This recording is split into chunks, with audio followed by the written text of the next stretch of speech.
माननीय अजितदादा पवार आणि या ठिकाणी या प्रभागाचे जे काही उमेदवार राष्ट्रवादीने दिलेले आहेत आणि उपस्थित सन्माननीय व्यासपीठ आणि उपस्थित बंधू आणि भगिनी, आज आपल्या पिंपरी चिंचवड महापालिकेची ही जी निवडणूक आहे आणि या निवडणुकीच्या निमित्तानं या ठिकाणी आपल्या लाडके नेतृत्व माननीय अजितदादा आपल्याला संबोधित करण्यासाठी या ठिकाणी आलेले आहेत.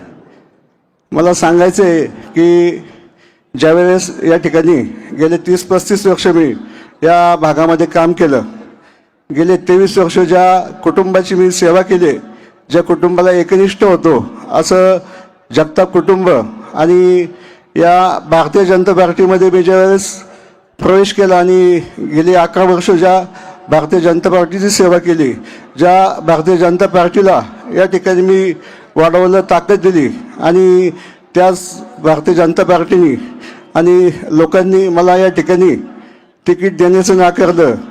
गेले अनेक 3 वर्ष या ठिकाणी लोकांनी किंवा त्या नेत्यांनी या ठिकाणी मला शब्द दिला होता की तुझं तिकीट फिक्स आहे, तुला तिकीट मिळेल. आणि 2 दिवस म्हणजे AB फॉर्म भरायच्या आधी 2 दिवस मी त्यांच्या ऑफिसला मी दिवस रात्र थांबलो होतो, म्हणजे 24 तास तिथंच थांबलेलो असायचो. आणि ज्यावेळेस नेते म्हणायचे की तुझं तिकीट फिक्स आहे, आणि शेवटच्या क्षणापर्यंत त्यांनी मला झोलवतच ठेवलं. एकनिष्ठपणा आणि जे काही सेवा केली हे सगळं मला त्या दिवशी समजलं की हे सगळं माझ्या पाण्यात गेलेलं आहे. आणि सकाळी ज्यावेळेस मी समजून गेलो की आता माझं तिकीट भारतीय जनता पार्टीने आणि लोकनेत्यांनी दिलेलं नाही आहे, आणि मला सांगितलं की तुला आता ह्यावेळेस तिकीट नाही आहे, आणि त्याच वेळेस मी त्या ऑफिसून निघालो आणि मी निर्णय घेतला आणि मी तसाच पुण्यामध्ये दादांच्या बंगल्यावर गेलो.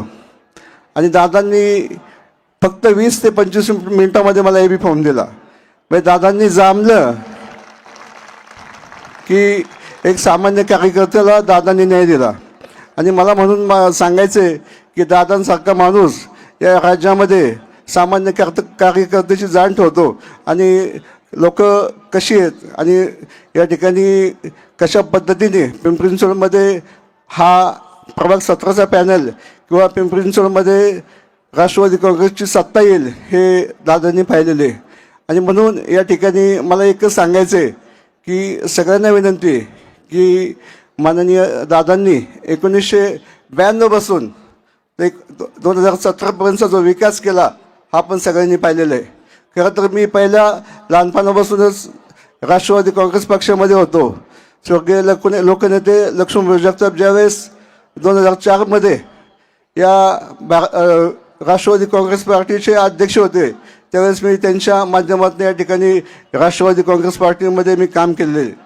आणि म्हणून पुन्हा एकदा दादांनी मला, खरं तर माझं राजकीय जीवन संपलेलं होतं, तसा माझा पदाचा आणि मला पदाचा मोह कधीच नव्हता, पण दादांनी जाणलं आणि मला AB फॉर्म दिला.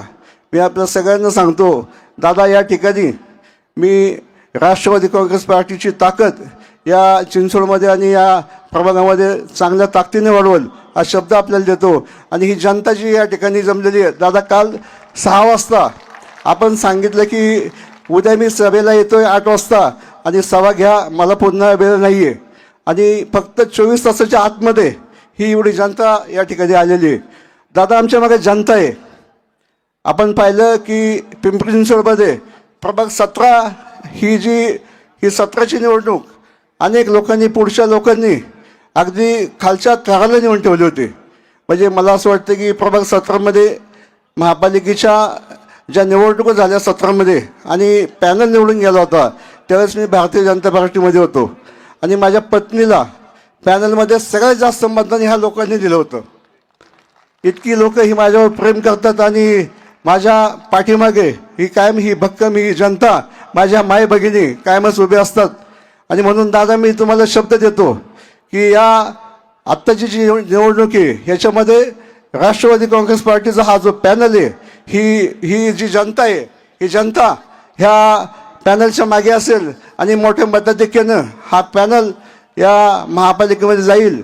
आणि या भागाचा विकास, ज्या गोष्टी या राहिलेल्या आहेत, आता अनेक बेकायदा बांधकामांचा विषय या ठिकाणी आहे. सकाळीच मला असं वाटतं की एक पक्षाचे नेते आले आणि त्यांनी सांगितलं की प्रॉपर्टी कार्ड देऊ. खरं तर दादा, आपण या राज्याचे उपमुख्यमंत्री आहात आणि या ठिकाणी आपण सत्तेमध्ये आहात. तर मला असं वाटतं की ही जी काय आमच्या भागातली प्रॉपर्टी कार्डची अडचण असेल, बांधकाम नियमित होण्याचे विषय असतील, हे आपल्या माध्यमातून सोडवले जातील. बाकीचे अनेक लोक या ठिकाणी शब्द देऊन गेलेले आहेत, पण दादा, आम्हाला विश्वास आहे की हे जी माय भगिनी लोक किंवा या माझे बंधू भगिनी आहेत, यांच्या जे स्वतःचं घर आहे की ज्यांनी जे आपलं सोनं गहाण ठेवून किंवा आपले गावाकडच्या जमिनी विकून ही जी काही बांधकामे केलेली आहेत, ही बांधकामांना कायमच आम्ही संरक्षण देण्याचं काम केलेलं आहे. आणि ही बांधकामं नियमित होतील, त्यांना प्रॉपर्टी कार्ड मिळतील, ही आपल्या माध्यमातच मिळतील, हा शब्द या ठिकाणी मी माझ्या या माय भगिनी जनतेला देतो. आणि या ठिकाणी मनापासून आपले पुन्हा एकदा आमच्या प्रभाग 17च्या वतीने दादांशी आणि या मान्यवरांचे मनापासून आभार मानतो. आणि पुन्हा एकदा माझ्या या माय भगिनी जनतेचं, माझ्या बंधू भगिनींचं मी मनापासून आभार मानतो. जय हिंद, जय महाराष्ट्र. आदरणीय भाऊसाहेब भोईर यांना यानंतर माझी विनंती असेल.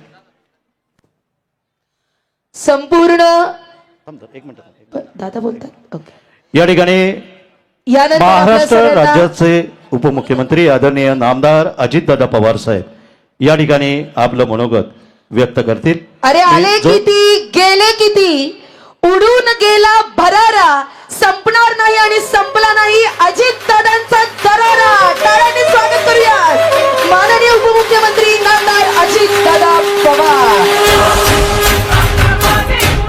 पिंपरी चिंचवड महानगरपालिका याच्या उद्याच्या 15 जानेवारीला होणाऱ्या पंचवार्षिक निवडणुकीच्या निमित्तानं इथं जी सभा आयोजित करण्यात आलेली आहे, प्रभाग क्रमांक 16 रावेत किवळे मामुर्डीचे उमेदवार मोरेश्वर भोंडवे, श्रेयाताई तरस गायकवाड, आशाताई भोंडवे, जयश्रीताई भोंडवे, प्रभाग क्रमांक 17 मधले आमचे वालेकरवाडी, बिजलीनगर, दळवीनगर या परिसरातले उमेदवार मनीषाताई राजेश अरसूळ, भाऊसाहेब सोपानराव भोईर, शोभाताई तानाजी वालेकर, शेखर बबनराव चिंचवडे, तसंच प्रभाग क्रमांक 17 चिंचवड, केशवनगर, तानाजीनगर इथले उमेदवार पूजाताई प्रशांत अज्ञान, ज्योतिताई सचिन निंबाळकर, अनंत सुभाष कोराळे, अश्विनी गजानन चिंचवडे, सर्व जमलेले माझे प्रतिष्ठित नागरिक, सर्व उपस्थित आमचे लाडक्या बहिणी, आमचे बांधव, पत्रकार मित्र आणि माझ्या तरुण मित्रांनो, तुमच्या माझ्या महाराष्ट्रामध्ये 29 ठिकाणी महानगरपालिकेच्या निवडणुकीचा प्रचाराची रणधुमाळी चालू आहे. आपली पिंपरी चिंचवड महानगरपालिका ह्याची ओळख कष्टकऱ्यांची नगरी, उद्योग नगरी, कामगार नगरी, आणि ह्या नगरीनं मला राजकीय जीवनाला सुरुवात करत असताना खासदार म्हणून संधी दिली. मला काही कारणांनी राजकीय घडामोडी घडल्या म्हणून राजीनामा द्यावा लागला. नंतर आदरणीय पवारसाहेब तिकडे गेले आणि मी महाराष्ट्राच्या राजकारणामध्ये 91 पासून काम करायला सुरुवात केली. नवीन पिढी आता बरीचशी समोर माझी बसलेली आहे.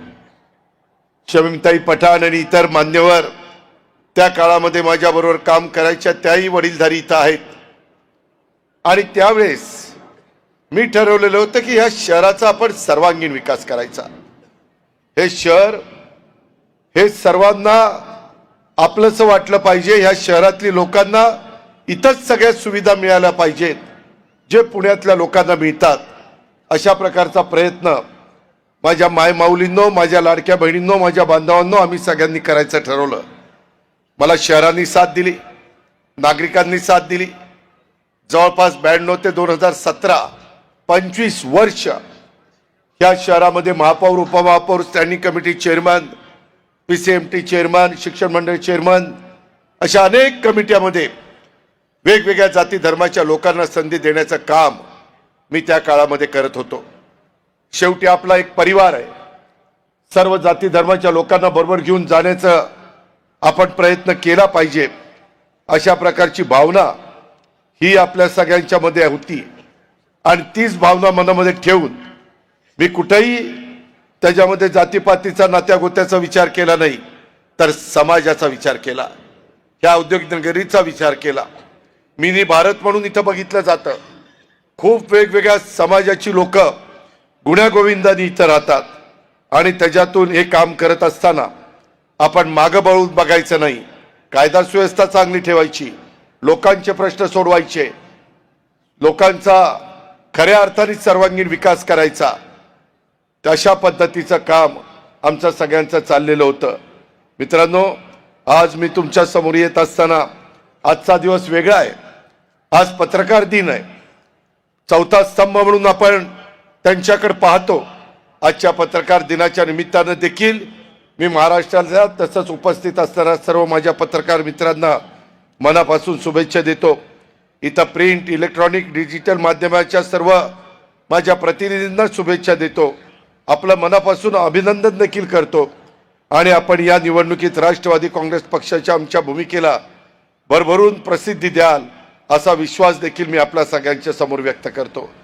आचार्य बाळशास्त्री जांभेकर यांनी दर्पण हे पहिलं मराठी वृत्तपत्र 6 जानेवारी 1832ला सुरू केलं आणि त्याच्यावर आजचा दिवस आपण पत्रकार दिन म्हणून साजरा करत असतो. आज प्रभाग क्रमांक 16, 17, 18 असे अनेक उमेदवार जे घड्याळाचं चिन्ह घेऊन उभे आहेत, त्यांना आम्ही तुमच्या समोर आणलेलं आहे. ते आपापल्या प्रभागामध्ये प्रचार करतायत, आपल्या आपल्या प्रभागामध्ये मतदार राजाला भेटतायत, माझ्या मायमाऊली भेटतायत, माझे बंधू भेटतायत आणि ते त्यांना सांगतायत. मित्रांनो, आज मामुर्डी, किवळं, रावेत, गुरुद्वारा, वालेकरवाडी मधील प्रभाग क्रमांक 16 मधील हे जी काही आमची श्रेया अक्षय तरस गायकवाड, जयश्री मोरेश्वर भोंडवे, आशा तानाजी भोंडवे आणि मोरेश्वर महादू भोंडवे ह्या चौघांना आपण घड्याळाच्या चित्राच्या शेजारचं बटन दाबून प्रचंड बहुमताने विजयी करावी अशी विनंती करण्याकरता मी आलेलो आहे.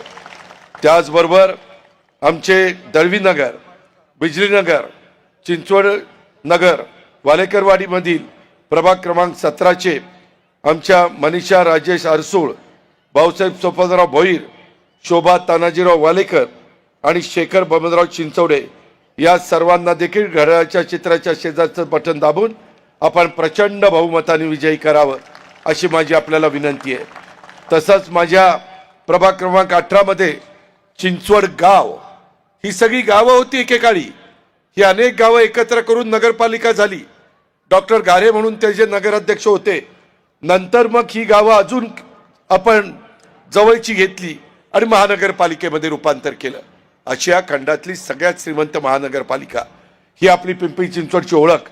त्या चिंचवड, केशवनगर, तानाजीनगर ह्या परिसरामध्ये आपण पूजाताई प्रशांत अज्ञान, ज्योतिताई सचिन निंबाळकर, अनंत सुभाष कोराळे, अश्विनी गजानन चिंचवडे ह्या आपल्या सहकाऱ्यांना तिथं उमेदवारी दिलेली आहे.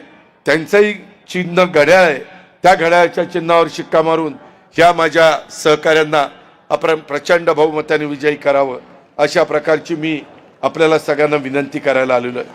मित्रांनो, मी मुद्दाम नुसतं 2017 ते 2026 9 वर्ष झाली ज्यांची सूत्र आज या पिंपरी चिंचवड महानगरपालिकेमध्ये आहेत, त्यांच्या कारभाराला माझा विरोध आहे.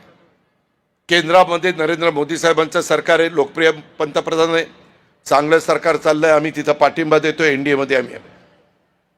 विधानसभेमध्ये आपले देवेंद्र फडणवीस, एकनाथराव शिंदे आम्ही सगळे काम करतोय.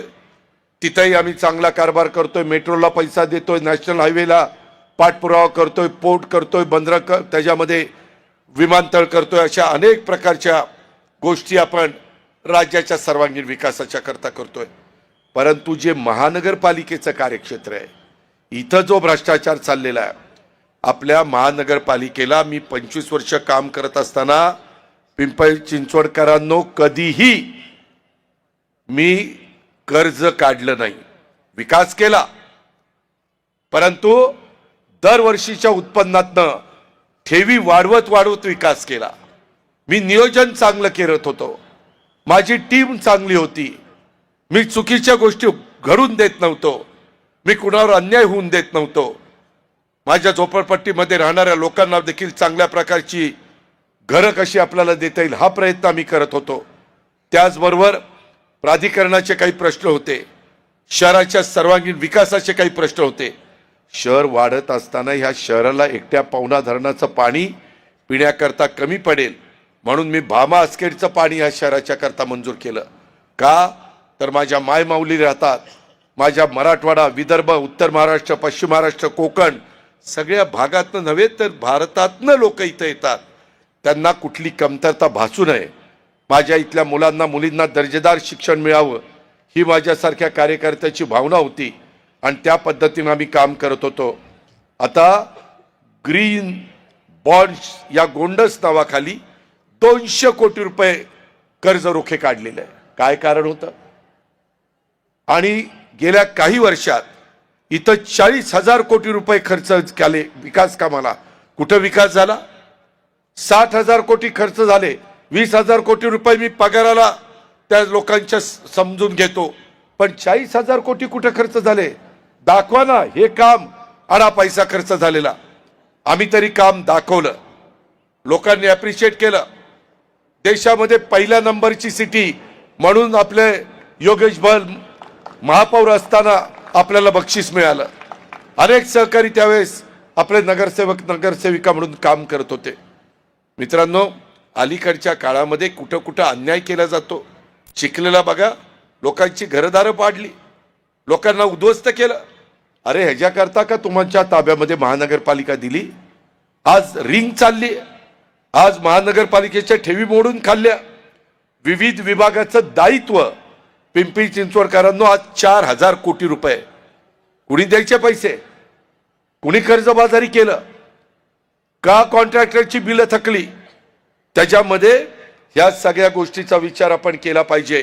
आणि म्हणून मी आज तुम्हाला सगळ्यांना सांगायला आलेलो आहे, कारण जर ह्या लोकांच्या हातामध्ये तुमच्या माझ्या शहराची सूत्र राहिली तर शहराचा खेळखंडोबा झाल्याशिवाय राहणार नाही. परत तुम्ही मला म्हणाल की दादा त्यावेळेस तुम्ही काय नाही सांगितलं. मी तुम्हाला जाग करायला आलेलो आहे. माझं मी राज्याचा उपमुख्यमंत्री आहे. मी 5 वर्षाच्या करता जनतेने मला निवडून दिलेलं आहे. माझा सहकारी सुनील शेळके देखील लाख मतांनी माझ्या मावळातनं निवडून आलेला आहे. अण्णा बनसोडेला तुम्ही निवडून दिलेलं आहे. त्याबद्दल आमचं दुमत नाही. आम्ही आमचं काम करतोय. आम्ही काम करणारी माणसं आहोत, शब्दाच्या पक्के आहोत. आम्ही कुठेही लोकांना फसवणूक करणारे नाहीये. माझ्या लाडक्या बहिणींना देखील एक समाजामध्ये मान सन्मान प्राप्त करून देण्याचं काम हे निश्चितपणे आम्ही सगळ्यांनी केलेलं आहे. कायदा सुव्यवस्था आम्हाला चांगली ठेवायची. आज कोयता गँग, आज वेगवेगळ्या गाड्या फोडल्या जात आहेत, 2 चाकी वाहनं जाळली जात आहेत, कुणी बघायला तयार नाही. वाहतुकीची कोंडी होते. ज्या गतीनं मेट्रो झाली पाहिजे त्या गतीनं मेट्रो होण्याच्या करता महानगरपालिकेने पुढाकार घेतला पाहिजे. PMPML कंपनी जी केलेली आहे तिथं अजून बसेस सोडल्या पाहिजे, परंतु जास्त बसेस तिथं धावत नाही. त्याच्यामध्ये 60% रक्कम पुणे महानगरपालिकेची आहे, 40% रक्कम पिंपरी चिंचवड महानगरपालिकेची आहे. अरे ज्यांच्याकडे स्वतःची वाहनं नाही त्या गोरगरिबांना, त्या शाळेतल्या मुला मुलींना जायला पूर्वीची PCMT आणि PMT ही एकत्र करून PMPML कंपनी केली. ती कंपनी काय करते हे कुणी बघायचं. प्राधिकरणामध्ये आज काहीतरी मला कोण सांगत होतं की दादा आज आमच्या समोरच्या पार्टीने एक मेळावा झाला आणि त्याच्यामध्ये मंत्र्यांनी सांगितलं प्रॉपर्टी कार्ड देणार अशी घोषणा केली. मी आपल्याला स्वतः सांगतो की मी राज्य मंत्रिमंडळामध्ये उपमुख्यमंत्री आहे, त्याच्यामध्ये मी तुमच्या जिल्ह्याचा पालकमंत्री आहे आणि हा प्रश्न महाराष्ट्राच्या मंत्रिमंडळामध्ये मांडून प्रामुख्याने सोडवण्याचं काम मी करून दाखवेल. मी शब्दाचा पक्का आहे आणि मी दिलेला शब्द पाळतो हे महाराष्ट्राला माहिती आहे आणि त्याच्यामुळं जे बोलतो ते करतो हा दादाचा वादा आहे आणि तो तुमच्या समोर उभा आहे. त्याच्यामुळं माझ्या लाडक्या बहिणींनो, माझ्या बांधवांनो, त्या ठिकाणी तुम्ही मला साथ द्या. मी चांगले उमेदवार दिलेले आहेत, काही अनुभवी आहेत, काही नवीन आहेत. काही अनुभवांच्या हाताखाली नवीन लोक देखील शिकले पाहिजेत. आपल्या या प्रभागामध्ये शेखरनी खरोखरीच खूप चांगलं काम ज्या पक्षात होता तिथं केलं. ज्याला चांगलं आहे त्याला चांगलं म्हणलं पाहिजे. जसं माझ्या इथं बाणेर, सूस, म्हाळुंगे त्या परिसरामध्ये अमोल बालवडकरनी काम केलं. काय त्याचा अन्याय होता? त्याच्यावर काय अन्याय झाला? काय त्याचा दोष होता? काय नाही त्याला तिकीट नाकारलं? अरे तुम्हाला मनात वाटेल त्याला तिकीट देणार, मनात वाटेल त्याला तिकीट नाकारणार, असं नाही चालत. शेवटी कार्यकर्त्यांना जपावं लागतं, कार्यकर्त्यांना घडवावं लागतं, कार्यकर्त्यांना निश्चितपणे समाजामध्ये ताकद, प्रतिष्ठा, मान सन्मान, इज्जत द्यावी लागते. आणि तुम्ही त्यांना अपमानित करता. हे ज्यावेळेस मला भाऊसाहेबांनी सांगितलं त्यावेळेस काही लोकांना मी थांबवलं. त्यांनी माझ्यावर नाराज होऊ नये, परंतु शेखरने पक्षवाढी करता काम करत असताना त्यांच्या कार्याची कुणी दखल घेतली नाही.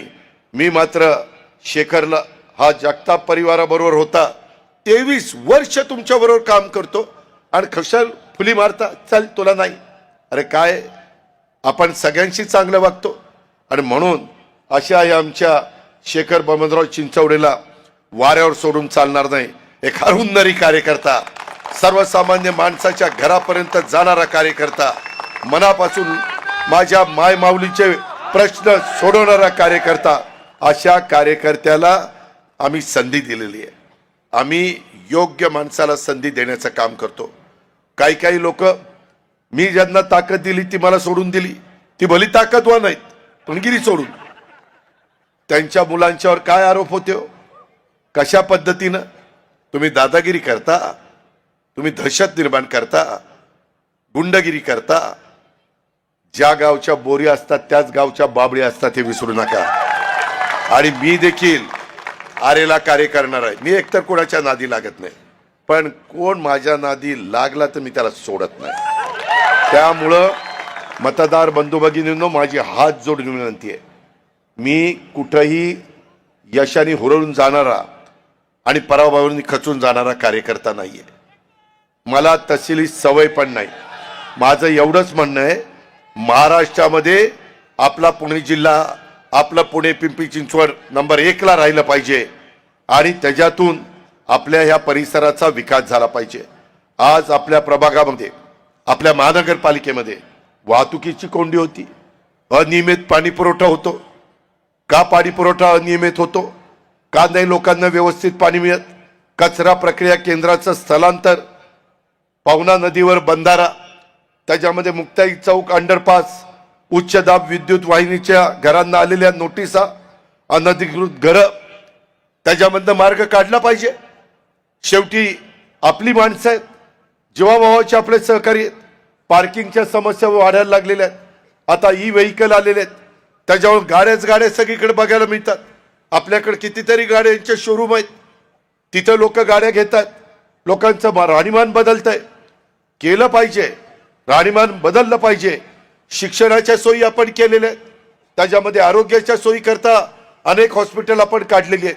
परंतु हे करत असताना जे काही इथले प्रश्न आहेत ते प्रश्न सोडवण्याच्या करता ज्यांच्या हातात कारभार आहेत ते कारभारी लोक काय करतात? ते नुसते वेगवेगळे जे काही टेंडर असतात त्याच्यात रिंग करतायत, करोडो रुपयाचा पैसा काढतायत. त्याच्यामध्ये कामं ह्यांनीच घ्यायची, बिलं ह्यांनीच काढायची. ह्यांचं जर कोणी ऐकलं नाही तर त्यांना दमदाटीची भाषा करतात. ह्यांना पैशाची मस्ती आलेली आहे, सत्तेची गुर्मी आलेली आहे. मित्रांनो, हा सर्वसामान्य समाज, बाबासाहेब आंबेडकरांनी संविधानातनं यांना सगळ्यांना मताचा अधिकार दिलाय. कुणाला डोक्यावर घ्यायचं आणि कुणी चुकीचं वागलं तर त्याला डोक्यावरून बाजूला करायचं, हे तुमच्या हातात आहे. माझी तुम्हाला आग्रहाची विनंती आहे की आता जसं पूर्वी संगणकाचं युग होतं त्यावेळेस आम्ही सगळ्यांना संगणक शिकवण्याचं काम केलं. आता AIचं युग आलेलं आहे. मित्रांनो, आता आर्टिफिशियल इंटेलिजन्स, त्याला मराठीमध्ये कृत्रिम बुद्धिमत्ता म्हणतात. आणि ही कृत्रिम बुद्धिमत्तेमध्ये आता आपल्याला त्या रस्त्याने गेल्याशिवाय पर्याय नाही. AIचा वापर आता सर्व जगामध्ये सुरू झालेला आहे. आपल्याला जगाची स्पर्धा करायची आहे. आपली अर्थव्यवस्था जगामध्ये पहिल्या 3 क्रमांकावर आणायची आहे. आपल्याकडे आपण ऑटो क्लस्टर केला, सायन्स पार्क केलं, इंडस्ट्री आणली, बऱ्याच गोष्टी केलेल्या आहेत. परंतु नवीन पिढीच्या करता आता आपल्याला एआयचं प्रशिक्षण त्या ठिकाणी द्यायचं आहे. महानगरपालिकेमध्ये देखील बऱ्यापैकी आता एक वर्ग सुशिक्षित आणि कामगार हे IT ह्या क्षेत्रामध्ये पण काम करतायत.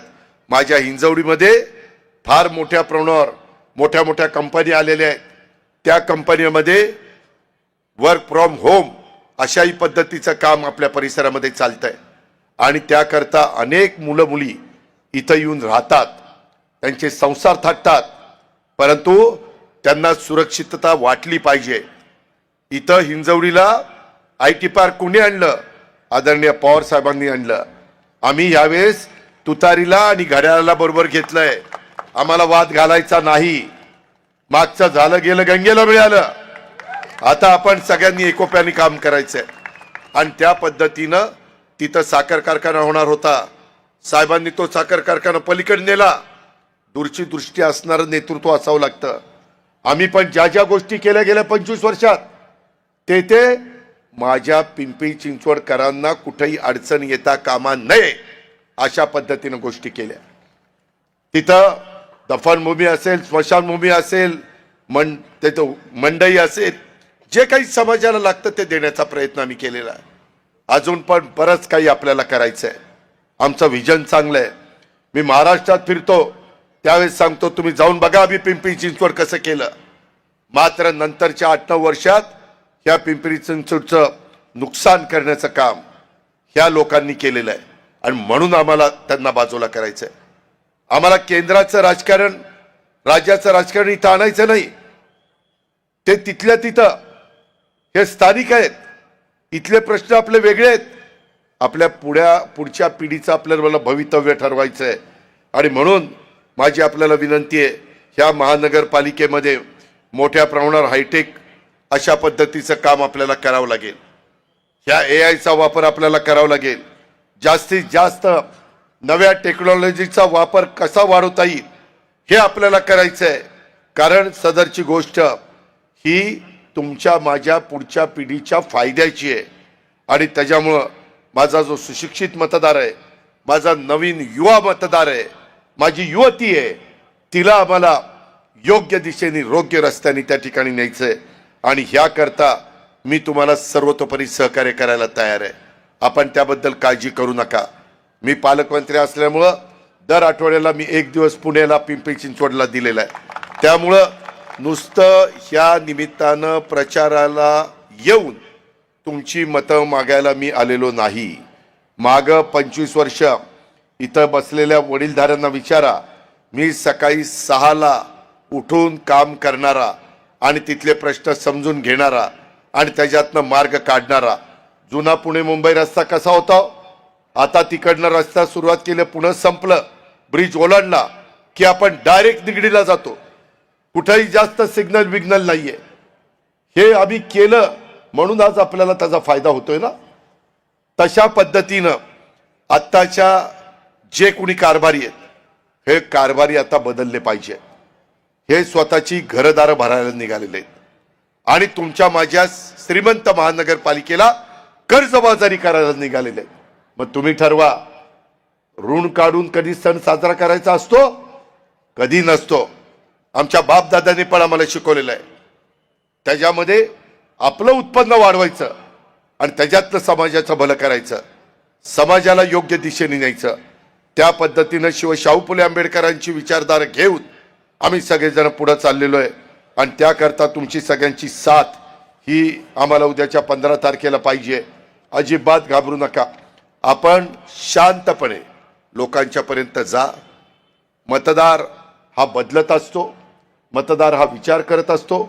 मला आठवतंय लोकसभेच्या निवडणुकीच्या निमित्तानं 48 जागा आम्ही महायुतीच्या उभ्या केल्या. अवघ्या 17 निवडून आला, 31 पडल्या. आम्ही नवमेत झालो नाही. आम्ही पुन्हा 5 महिन्यांनी लोकांच्या समोर आलो. लाडकी बहीण योजना आणली. माझ्या शेतकरी जो लाखाचा पोशिंदा आहे, जो भाजीपाला तुमच्या आमच्या करता पिकवतो, धान्य पिकवतो, फळं पिकवतो, दुग्ध व्यवसाय करतो, पोल्ट्री व्यवसाय करतो, शहरी भागातल्या लोकांच्या करताच करतो ना, त्यांच्या करता आपण एक चांगल्या पद्धतीनं विचार केला आणि हा विचार करत करत आपण इथपर्यंत पोहोचलेलो आहे. म्हणून माझी आपल्याला सगळ्यांना विनंती आहे की आपल्याला हे सगळ्यांचं भलं करायचं आहे आणि हे सगळ्यांचं भलं करायचं असेल तर आपल्याला द्रष्टा नेता असावा लागतो. मी आपल्याला सांगतो की तुम्ही माझी बारामती जरी माझी जन्मभूमी असली तरी पिंपरी चिंचवड ही माझी कर्मभूमी आहे, हे आपण लक्षात ठेवा. मी कधी माझ्या जीव असेपर्यंत पिंपरी चिंचवडला विसरणार नाही, हा शब्द माझा तुम्हाला आहे. आणि जोपर्यंत माझी ताकद आहे, जोपर्यंत माझे हातपाय हलतात, तोपर्यंत मिळालेल्या सत्तेचा आणि पदाचा वापर हा सर्वसामान्य माणसाचे प्रश्न सोडवण्याच्या करताच मी करत राहील. मी कधी भेदभाव करणार नाही. हा वेगळ्या समाजाचा, हा अमक्या समाजाचा असं माझ्याकडनं कधी होणार नाही, मी कधी केलं नाही. आज तुमच्या इथं टेंडरमध्ये जी काही रिंग केली जाते, दादागिरी केली जाते, त्याच्यामध्ये आपलं प्रचंड अशा प्रकारचं नुकसान होतं आहे, ते आपल्याला होऊन द्यायचं नाही आहे. आणि मित्रांनो, मी माहिती काढली, माझ्याकडे सगळी माहिती आहे. अहो, ह्या लोकांनी किती खालच्या स्तरावर जावं. अहो, मधल्या काळामध्ये इथं कुत्री असतात ना, कुत्री भटकी, त्याची नसबंदी, भटक्या कुत्र्यांची नसबंदीचा कार्यक्रम हातात घेतला आणि त्याच्यात पैसा खाल्ला. यार शाणे, इतक्या खालच्या पातळीवर जातात. नसबंदीत भ्रष्टाचार कुत्र्यांच्या. ती कुत्री काय म्हणत असेल, त्याचा विचार कधी केलाय का? या पद्धतीचा हा कारभार चाललेला आहे. अहो, पंतप्रधान आवास योजनेच्या प्रकल्पात भ्रष्टाचार केला, त्याच्यामध्ये निविदा वाढवल्या. स्मार्ट सिटी, त्याच्यामध्ये भ्रष्टाचार केला. अहो, आमच्या गोरगरिबांच्या मुलांना चांगल्या शाळेमध्ये जाण्याच्या करता त्यांच्या आई वडिलांची ऐपत नसते, म्हणून ते महानगरपालिकेच्या शाळेमध्ये टाकतात. आम्ही त्या महानगरपालिकेच्या शाळांचा दर्जा चांगला करण्याचा प्रयत्न केला. सीबीएसई स्कूल त्याच्यामध्ये सुरू केली. का तर जसं चांगली परिस्थिती असणाऱ्यांची मुलं सीबीएसई मध्ये जातात, इंग्लिश मीडियममध्ये शिक्षण घेतात. माझ्या गरिबाच्या पोटी जन्माला आले म्हणून त्या गरिबाच्या मुलांनी इंग्लिश शिकायचं नाही, सीबीएसई करायचं नाही, असं नाही चालणार. आणि म्हणून स्मार्ट सिटी क्लासरूम करायचा निर्णय त्यांनी घेतला. त्याच्यात पण भ्रष्टाचार केला. वर्ग खोल्यामध्ये प्रति टीव्ही बसवायचं काढलं 1.5 लाख रुपयाचा, आणि व्हीयू कंपनीचा 65 इंची टीव्ही बसवला, त्याची किंमत आहे 55,000 आणि टेंडर दिले 1.5 लाखाचं.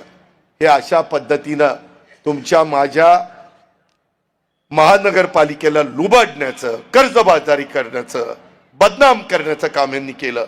अहो, एकतर स्टँडिंग कमिटीचा यांचा चेअरमन ती एका आमदाराचा मुलगा होता.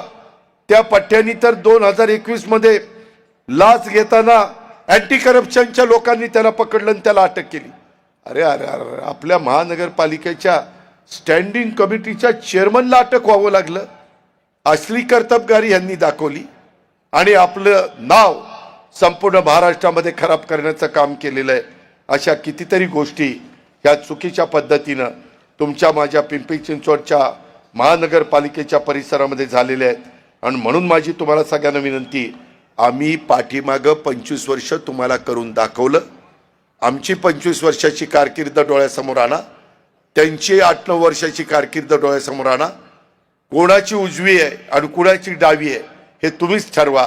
मला विश्वास आहे, मला खात्री आहे, माझ्या लाडक्या बहिणी आणि माझे बांधव ह्या सगळ्या गोष्टीचा बारकाईने विचार केल्यानंतर त्यांच्या लक्षात येईल की ज्यांच्याकडे सूत्र होती त्यांनी आपल्याला कर्जबाजारी केलेलं आहे आणि त्या पद्धतीनं खाली पडलो होतो, त्या पद्धतीनं त्यांना त्या ठिकाणी दूर करण्याची आता ही संधी आलेली आहे. आता जर तुम्ही कुठंतरी कमी पडला तर पुढं आपल्याला पुढची पिढी माफ करणार नाही. मला सांगेन की मी लोकांना समजून सांगण्याचा प्रयत्न केला, सगळे पुरावे दाखवण्याचा प्रयत्न केला. जी टेंडर काढलेली आहेत तिथं व्हाईटनर लावलेत आणि त्याच्यातनं बिलं काढलीत. काय महानगरपालिकेमध्ये दादागिरी चालली जरा जाऊन पहा. कशा पद्धतीनं मस्तवाल ही लोक झाली ते जाऊन पहा. काही लोकांना फोडण्याकरता काय प्रलोभनं दाखवली, कशा पद्धतीनं कुणाकुणाला वेगवेगळ्या डिपार्टमेंटचा धाक दाखवून जे काही राजकारण, कधी आमच्याकडे पण केंद्रातली सत्ता होती, राज्यातली होती, जिल्ह्यातली होती, तालुक्याची होती, गावची होती, सगळी सत्ता आमच्याकडे होती. सत्तेचा माज येऊन दिला नाही, सत्तेची नशा आणि सत्तेची मस्ती आम्ही डोक्यामध्ये जाऊन दिली नाही. ही गोष्ट पिंपरी चिंचवडकरांनो लक्षामध्ये घ्या. हा बाहेरचा, हा गावचा असाही भेदभाव आम्ही केला नाही. ज्याच्यात कर्तृत्व आहे, ज्याच्यात नेतृत्व आहे त्यांना संधी देण्याचं काम आम्ही केलं. अनेकांना, अनेक समाजाला तिथं प्रतिनिधित्व देण्याचं काम केलं. आणि म्हणून माझी तुम्हाला सगळ्यांना आग्रहाची, नम्रतेची, कळकळीची विनंती आहे की बाबांनो, आपल्याला आता पुन्हा एकदा ह्या शहराला देश पातळीवर पहिल्या क्रमांकाचं शहर घेऊन जायचं आहे. परंतु त्याकरता माझ्या विचाराची माणसं तुम्ही निवडून दिली तर ते शक्य होणार आहे. तुम्ही म्हणाल कसं, तर ते असं, मी त्यांना सांगितलं हा ठराव करा तर ते करू शकतील. 25 वर्ष मी दिलीप बंडांना आणलं, मी त्या ठिकाणी तुम्हाला आशिष शर्माला आणलं, राजेश पाटलांना आणलं, श्रीकर परदेशींना आणलं. चांगले चांगले अधिकारी मी घेऊन यायचो आणि त्यांच्याकडनं कामं करून घ्यायचो. आणि माझ्या महापौर, उपमहापौर, स्टँडिंग कमिटी चेअरमन, सभागृह नेता, सगळे ज्या काही माझ्या लाडक्या बहिणी आणि माझे बांधव असायचे त्यांना सांगायचो हे ठराव करून द्या. जर यदा कदाचित कुणाचं चुकलं तर मी त्यांना सांगायचो हे बरोबर नाही, मी तुमचं हे खपवून घेणार नाही. ह्यांच्यावर अंकुश, आत्ताच्या लोकांच्यावर अंकुशच नाही. तिथं त्यांच्यावर कुणाचं काहीतरी देखरेख पाहिजे ना. घरामध्ये कसा कारभारी योग्य असेल तर घर चांगलं चालतं, कारभाराचंच लक्ष नसेल तर घर चार दिशेला चार ठिकाणी काहीतरी गोंधळ करून ठेवतात. तसं हे आपला परिवार आहे. मी त्याच्यावर कारभारी म्हणून लक्ष ठेवीन, मी तिथं कुठेही कमी पडणार नाही. आपण अजून 4 वर्ष आपलं सरकार राज्यामध्ये आहे, त्याच्यामुळं मी व्यवस्थित तिथं सांगड घालीन आणि आपले जे महत्वाचे प्रश्न अधिक गतीनं पुढे न्यायचे आहेत आणि नवीन नवीन माझ्या मुलांच्या मुलींच्या करता काही आपल्याला कोर्सेस आणायचे आहेत, CIITचा फायदा करून द्यायचा आहे. अशा खूप काही गोष्टी आहेत. सांगायचं म्हटलं तर वेळ कमी पडेल, एवढ्या काही गोष्टी आहेत. आणि ते सगळं करण्याच्या करता माझी तुम्हाला विनंती आहे की आम्ही अतिशय चांगले उमेदवार तुम्हाला दिलेले आहेत. आमच्या मनीषाताई राजेश अरसूळ ह्या मागासवर्गीयांचं प्रतिनिधित्व करतात. त्याच्यामध्ये भाऊसाहेब भोईर यांचे वडील इथले महापौर होते. भाऊसाहेबांनी देखील विरोधी पक्ष नेता म्हणून काम केलेलं आहे. मागच्या वेळेस भाऊसाहेबाला त्या ठिकाणी अपयश आलं. आम्ही पुन्हा एक अनुभवी माणूस म्हणून भाऊसाहेबाला संधी दिलेली आहे. आमच्या शोभाताई तानाजी वालेकर ह्या सर्वसाधारण महिलांचं प्रतिनिधित्व करतात. त्या माझ्या भगिनीला तुम्ही आशीर्वाद देण्याचं काम करा. आणि आपल्या सगळ्यांचा लाडका शेखर बबन चिंचवडे, आपण यांना दाखवून देऊ, ज्यांनी आपल्या शेखरला त्या ठिकाणी राजकारणातनं बाजूला करण्याचा प्रयत्न केला त्यांना सांगायचं आहे, शेखरला जरी तुम्ही बाजूला केलं तर आम्ही जनता शेखरचा प्रचंड बहुमताने विजयी करून त्याचा प्रभाग निवडून आणून त्यांच्या नाकावर टिच्चून शेखर पिंपरी चिंचवड महानगरपालिकेमध्ये त्या ठिकाणी गेला पाहिजे. ह्या पद्धतीचं काम आपल्याला करायचं आहे. तीच गोष्ट आपल्याला पूजाताई प्रशांत अज्ञान ह्या प्रभाग क्रमांक 18च्या ही माझी भगिनी, तिला पण उमेदवारी दिलेली आहे.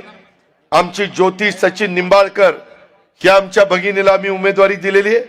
आमचा अनंत सुभाष कोराळे अतिशय चांगल्या पद्धतीनं काम करायचा, परंतु थोडासा बाजूला पडला होता, त्याला आता आम्ही बरोबर घेतलेला आहे, त्याला आपल्याला निवडून द्यायचं आहे.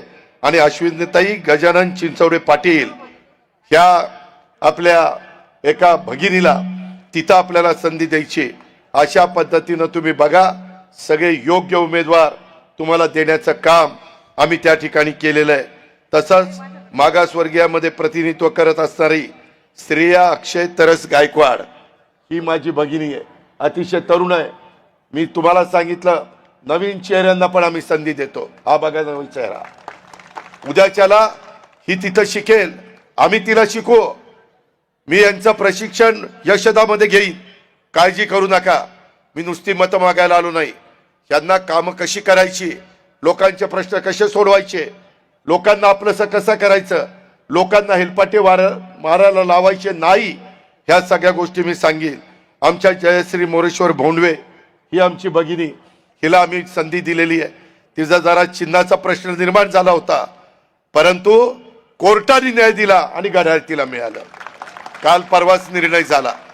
आपण खोटं करत नाही, करतो ते खरंच करतो, वाजून करतो. आपलं नाणं खणखणीत आहे असं तसं नाहीये. तसंच आमची आशा तानाजीराव भोंडवे ही माझी भगिनी. तानाजीरावांनी पण अनेक वर्ष आपल्याबरोबर काम केलंय. त्या भगिनीला मी तिथं संधी दिलेली आहे आणि आपला मोरेश्वर महादूप भोंडवे ह्याला ती आपण संधी दिलेली आहे.